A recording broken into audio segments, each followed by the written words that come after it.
Hey everyone, it is Rev Trev. Welcome to Kempner Sports, and today we're tackling the topic of finding fantasy production on bad teams. To win your league, you got to draft some of those guys who are faded into the background in those drafts because they're on terrible teams. Everyone wants these high-scoring offenses, and the T. Higgins of the world. Gabriel Davis, all these guys who are up there. I mean, T. Higgins is awesome. That's a bad example. Gabriel Davis, who knows what's going to happen to him? McKenzie on that team. It's because they're on Buffalo. They're going to score lots of points. They're going to get fantasy production. Well, there are players on terrible teams that are going to help you in your draft. And so we want to dive into three teams today. And one is the Jets and the Seahawks and the Bears. Okay. So before you get offended and before you click off this video, just wait and see. You're probably gonna like this content. Please like and subscribe as I'm trying to help you to compete and contend so that you can win a championship this year. I want you to win this year. Okay, let's talk a little bit. What would define a bad team? It would be a team that's under 500. Okay, for example, the Jets last year were 4-13. Right. So let's start with the most captain obvious one of the last couple years, a player that helped people compete and contend and win championships would be James Robinson of the terrible Jacksonville Jaguars. And so he was so good for you that he literally ripped it up, and you were able to win weeks and find those waiver wire gems that were amazing. And sometimes they're drafted. Actually, he was drafted in our league. So let's start with the Seahawks. Okay, now I like the Seahawks. I think I like them as a franchise, but this year they are not good. In my opinion, they're going to be a bottom three team. Both of their quarterback options are actually backup options for any other team in the league, and I believe they're trying to tank this season so that they can get a franchise quarterback for next season.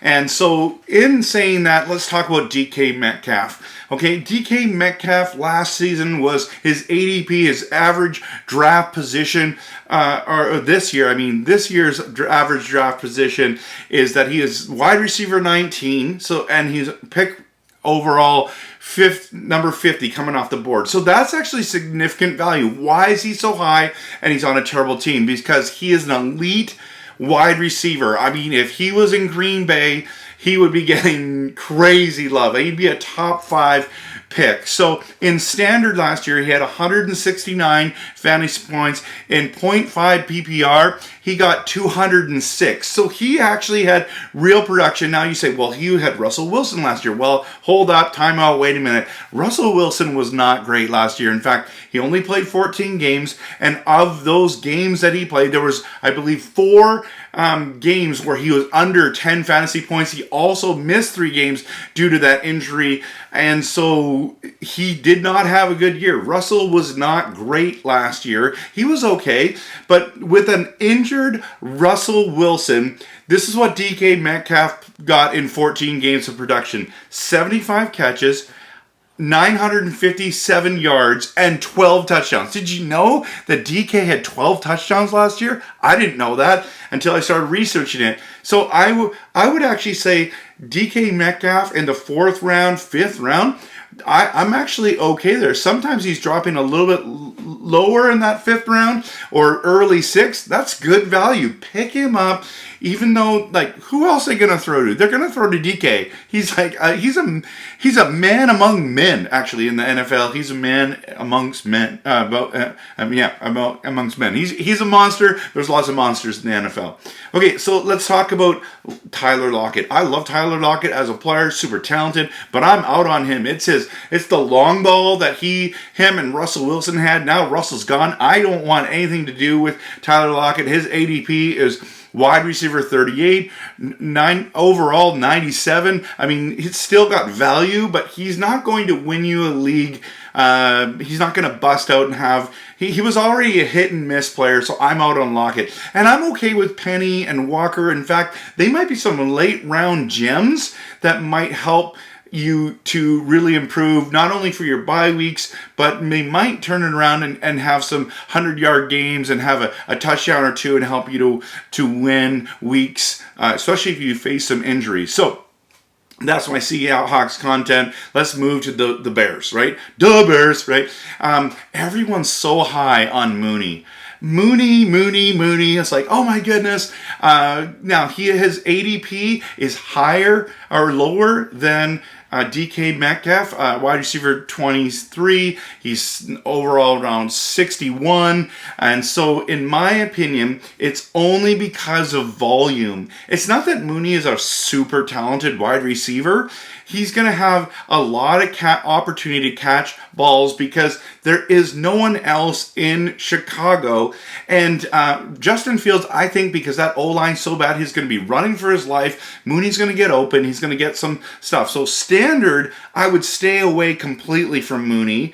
But in PPR, I'd rather have him in a PPR league. But I would still rather have Godwin, who's coming off an injury, Hollywood Brown, Michael Thomas most likely as well. I mean, he's got a little bit of a hamstring issue going on. Allen Robinson, who was his teammate, now in LA. I'd rather have those guys. So if you can get him a little bit later than his ADP, Mooney might be a good option. Let's talk about Montgomery. Like, he has had fantasy production, and the Bears have been terrible, right? So his ADP is 18 right now for running backs and overall 36. He actually can produce.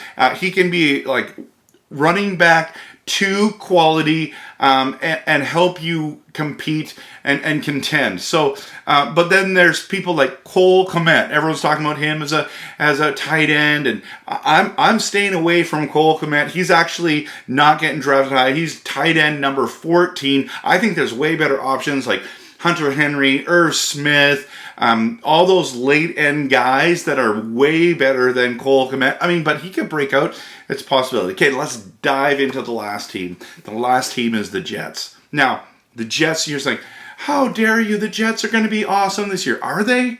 Think about their division for a moment. You've got the Buffalo Bills, which many people are predicting to win the Super Bowl. Then you've got the Patriots, who are always good. Belichick always has his team ready to compete. I think they had 10 wins last year. Yeah, it was 10-7. And then you've got the Dolphins, who've improved their team. Got Tyreek Hill. They added some other pieces. Like got Chase Edmonds there, Mostert there as a running back. Like they're actually an upcoming team. So are the Jets going to win those divisional games? I don't think so. But they do have some pieces in place now. Drafting Breece Hall was awesome. Zach Wilson, if he can stay healthy, that's going to be good. Like, I really like Elijah Moore this year. I think he's a late round guy that I'm kind of hoping to get if he falls to me. But let's talk about Breece Hall. Rookie running back, amazing talent, dynamic. This guy might be able to help you have some fantasy production. So he's going as running back number 20, number 38 overall, and everyone's looking for the next big thing, the next bust. You want to look smart and go, hey man, I picked up Breece Hall, but he's going really high. He's the poster child for the breakout candidate, right? Him and Javonte, but we've already seen Javonte. So the problem is that Breece has nothing to do with Breece. It's all about that he's on the Jets, and it's all about Zach Wilson's health. And it also we need to talk about their super difficult schedule. If you draft Breece Hall, you just got to be prepared to lock in and enjoy the ride. You might not even be able to start him for a number of weeks, or you're going to have not a lot of confidence. Listen to this schedule. Week 1, Baltimore. Week 2, Cleveland. Who knows? I mean, usually they have a good defense there. Week 3, Cincinnati. They have a good defense as well. Pittsburgh's week 4. Miami's 5. Green Bay, who's got a great defense, 6. Denver, 7.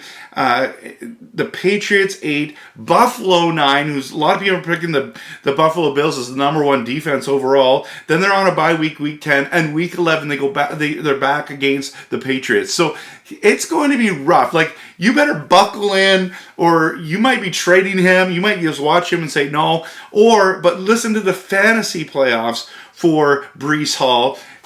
Week 15, Detroit. Week 16, the Jaguars. Week 17, Seattle. I think that Breece Hall could have fantasy production. So he's a trade candidate. He's a guy but you got to draft him so high to get him. I would probably personally wait and try to trade for him later. So these are some fantasy production guys that you will want on your teams, or have to consider making that decision at those ADPs. And I want to give you these stats and these numbers so that you can kind of think it through. Thanks so much for watching my video. Please, again, like and subscribe. Thanks so much for the support, and I hope your draft goes awesome.